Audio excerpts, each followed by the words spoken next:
इतनी भीड़, बहुत समय लगेगा माँ। अरे आप आइए आइए, आप पहले पानी भर लीजिए। हाँ हाँ, आइए आइए, आप पहले पानी भर लीजिए। आइए आइए आइए। चलो।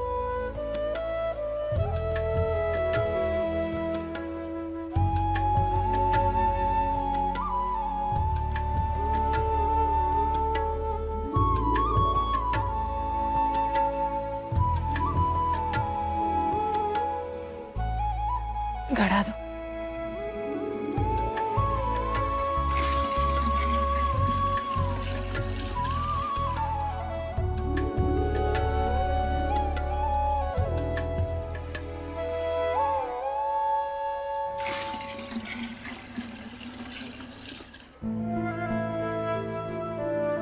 लो।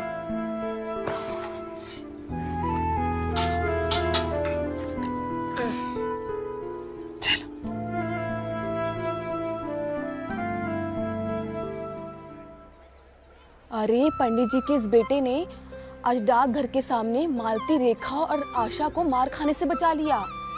हाँ? माँ, तुम्हारी तो इज्जत बहुत है इस गांव में। जब तुम पानी लेने आई तब सब हट गए। नहीं बेटा, ये लोग मुझे इज्जत व्यक्ति के रूप में नहीं, जाति के रूप में दे रहे थे। जाति के रूप में? मुझे समझ में नहीं आ रहा। घर चलो फिर समझाती हूँ। नहीं माँ,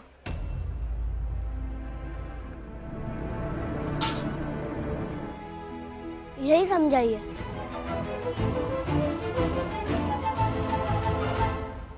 बेटा, हम पंडित हैं और इस समाज को इन्हें लगता है कि हमारी जाति ऊंची है, बड़ी है इनसे। तुम्हारी कसम अटल, मैंने ऐसा कभी नहीं माना है, ऐसा कभी नहीं सोचा है। शादी से पहले भी नहीं और अब भी नहीं। ऊंची जाति के होने का कोई गर्व नहीं महसूस करती मैं। और मैंने तो कितनी बार इन लोगों को समझाने की कोशिश भी की, लेकिन ये लोग मानते ही नहीं हैं। कितनी जिद करो, जिद करती हूँ तो ये लोग भी पानी लेना बंद कर देती है। तो इसीलिए अब मैं बिना कुछ कहे चुपचाप पानी लेकर आ जाती हूँ बस। लेकिन माँ, ऊंची जात और दूसरी जात से क्या असर होता है? भेदभाव होता है बेटा, ऊंच नीच का भेदभाव। इसका मतलब हर जगह भेदभाव होता है माँ। वहाँ ग्वालियर के स्कूल में भी और यहाँ बटेश्वर के गांव में भी। हर जगह भेदभाव होता है।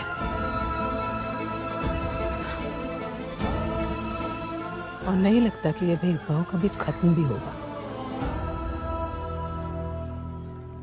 चलो। स्कूल में तो मैंने कुछ कहा था, तब मुझे स्कूल से निकाल दिया था। लेकिन ये तो मेरा गांव है, इसमें मैं तो कुछ कर सकता हूँ ना, और कुछ कह सकता हूँ। क्या? भारत की संस्कृति की आन को बचाए जो, देश के ललाट पर विजय तिलक लगाए जो, ज्ञान और तर्क से अखंडता के गर्भ से एक नवीन राष्ट्र के सृजन की राह दिखाए जो। चलो अब घर चलते हैं। रुकिए, आप सब अपने मटके में पानी भरिए और थोड़ा थोड़ा पानी मेरे भी मटके में डालिए, तभी हम लोग पानी लेकर जाएंगे। पंडित आई, समझाओ अपने बेटे को, क्या कह रहा है ये? चाची, किसी का हिस्सा छीन लेना अच्छी बात नहीं होती है, चाहे मेरी माँ हो या कोई और।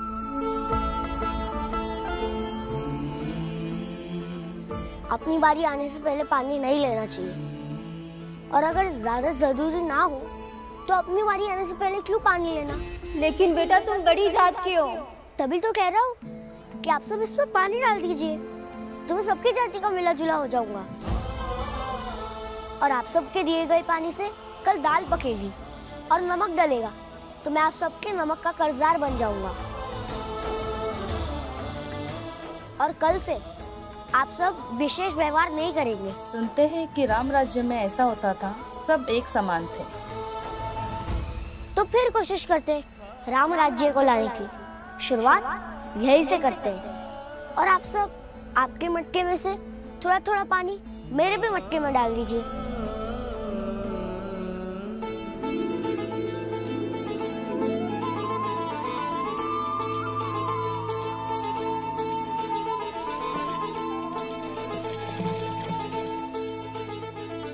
जिसने रचा है हमें एक साही, उसने न अंतर किया है जरा भी। एक ही माटी से जन्मे सभी जन, तो भेदभाव हमें करना क्या ही। सबको आशीष देते ये धरती गगन, कोई अंतर करे ना ये नदियां पवन। तोड़ दो आज सारी प्रथाएं, एक नए युग की लिख दो कथाएं। बटेश्वर का पहला इंसान है अटल, जिसने ये बात कही है। आज से हम सब मिलकर अटल को बटेश्वर का लाल कहेंगे।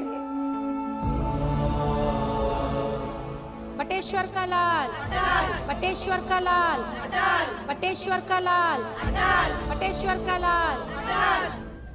तू चला तो सत्य भी चलेगा तेरे संग। चले जी। होगा युग नया आरंभ। अटल जटिल अछूत होगा तेरा परमार्थ।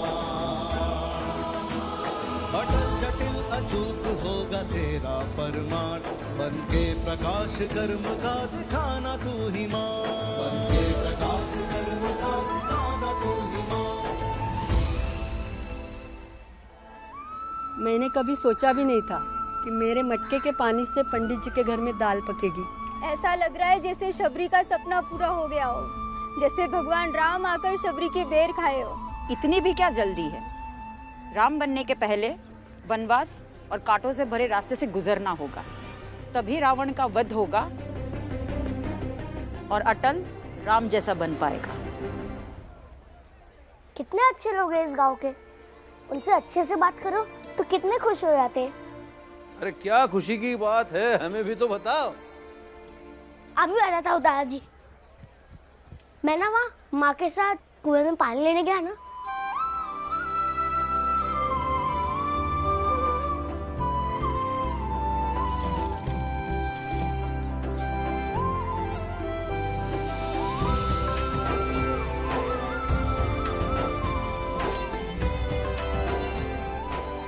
और फिर वो औरतें मुझे पानी देकर बहुत खुश हो रही थी। बेटा अटल, ये देश भावनाओं का देश है। यहाँ हर किसी के मन में बहुत सारी भावनाएं होती है, लेकिन अधिकतर लोगों के मन के ऊपर ढक्कन लगा रहता है। उसे हटा दिया जाए तो बहुत सारी भावनाएं उमड़ आती है, और इंसान के हृदय को स्पर्श करो, वो इंसान घड़े का पानी तो निकाल कर देगा ही, साथ में बहुत सारी दुआएं भी दे देता है। समझे? जी दादाजी।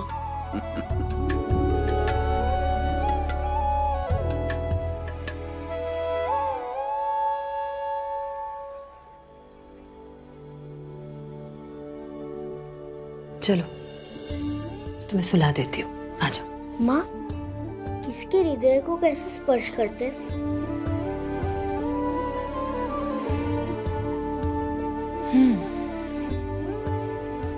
चलो आ जाओ आ जाओ आ जाओ, तुम्हें एक कहानी सुनाती हूँ, आ जाओ। एक बार की बात है, एक राज्य में एक लड़का रहता था, बिल्कुल साधारण सा। अब लड़का तो साधारण था, लेकिन उसकी दोस्ती किससे थी? एक राजकुमार के साथ। दोनों हमेशा साथ रहते थे। राजकुमार अपने सैनिकों के साथ आता, अपने दोस्त के साथ खेलता, घूमता फिरता और अपने सैनिकों के साथ चला जाता। वहीं उसका दोस्त दूसरों के दुख दर्द में काम आता। मान लो किसी बुजुर्ग आदमी से चारपाई नहीं उठाई जा रही तो तुरंत कहता था, अरे दादाजी मैं हूं ना, आप क्यों करेंगे, मैं उठाऊंगा। किसी बीमार को वैद्य के पास लेकर जाना हो, तुरंत पहुंचा देता था। बस जैसे भी हो, किसी ना किसी के काम जरूर आता था। अब ऐसे ही सालों बीत गए। राज में सब कुशल मंगल था। ये राजकुमार अब राजा बन गया था और उसका दोस्त अब भी दूसरों के काम आता था, दूसरों की मदद करता था। लेकिन पता नहीं एक दिन अचानक से क्या हुआ। किसी बात को लेकर दो दोस्तों में अनबन हो गई, झगड़ा हो गया। राजा को आ गया गुस्सा।